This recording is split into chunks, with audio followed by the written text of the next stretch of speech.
সকল মুসলিম নাকি জান্নাতে যাবে? আমল যতই ভালো হোক, যদি অমুসলিম ভালো কাজ করে তাহলে কেন তারা জাহান্নামে যাবে?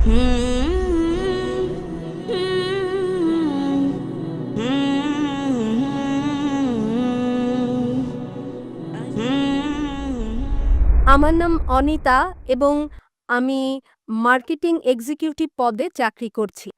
আমি জানতে চাই যে শেষ পর্যন্ত সকল মুসলিম নাকি জান্নাতে যাবে এবং যারা অমুসলিম তারা সবাই জাহান্নামে যাবে।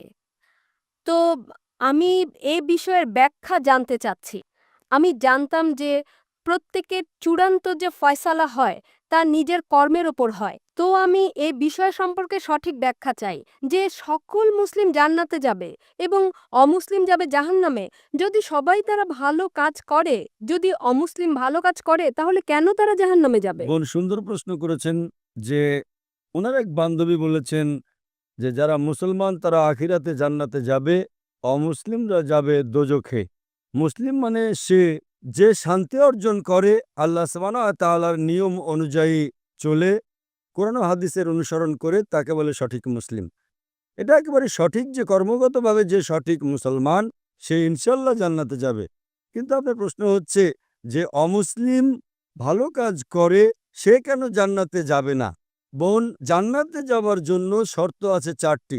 যখন আমি আমার 10ম শ্রেণী পাশ করি, আমি সেন্ট পিটার্স স্কুল থেকে পাশ করি। যখন আমি আইসিএসসিতে ছিলাম 10ম শ্রেণীতে, তখন পরীক্ষাতে আমার 6টি আবশ্যকীয় বিষয় ছিল: ইংরেজি, গণিত, বিজ্ঞান, ভূগোল, ইতিহাস, হিন্দি। 6টি বিষয় আবশ্যকীয়। 6টি বিষয় পাশ করাটা জরুরি ছিল। একইভাবে মানুষকে জান্নাতে যেতে হলে 4টি শর্ত রয়েছে। তা লেখা আছে সূরা আল আসরে, সূরা নম্বর 103, আয়াত নম্বর 1, 2, 3, যাতে আল্লাহ তাআলা বলেন, ওয়াল আস ইন্নাল ইনসানা লাফি খুসর ইল্লাল্লাযিনা আমানু ওয়া আমিলুস সলিহাতি ওয়া তাওয়াসাউ বিল হাক্কি ওয়া তাওয়াসাউ বিস সাবর। আল্লাহ সুবহানাহু ওয়া তাআলা শপথ করছেন সময়ের, আসরের। নিশ্চয়ই মানুষ ক্ষতিগ্রস্ত, শুধু তারা যারা 4টি বিষয়ে সাফল্য লাভ করে তারা ক্ষতিগ্রস্ত নয়। আর সে 4টি বিষয়: ঈমান, নেক আমল, মানুষকে সত্যের উপদেশ দেওয়া ও ধৈর্যের উপদেশ দেওয়া।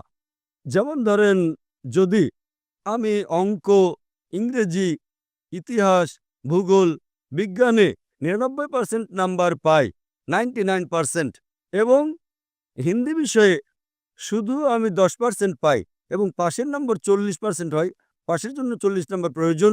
যদি একটা বিষয়ে আমি হিন্দিতে 10% নাম্বার পাই এবং বাকি 5টা বিষয়ে 99% নাম্বার পাই, তখন কি আমি 10ম শ্রেণী পাশ করতে পারবো কি না? বোন, আমি আপনাকে জিজ্ঞেস করছি, আমি 10ম শ্রেণী পাশ করতে পারবো কি পারবো না? এক বিষয়ে 10%, অন্য 5টা বিষয়ে 99%, আমি 10ম শ্রেণী পাশ করতে পারবো কি পারবো না? জি না। না। কেন?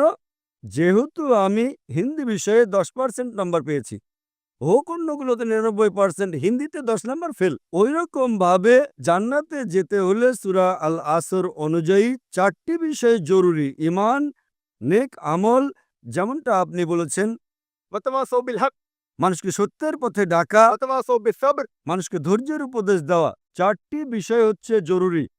এই 4টি বিষয়ের মধ্যে যদি একটিও বাদ চলে যায়, বিদ্যমান না থাকে, যদি আপনি একটি বিষয় ফেল করে থাকেন, আপনি জান্নাতে যেতে পারবেন না।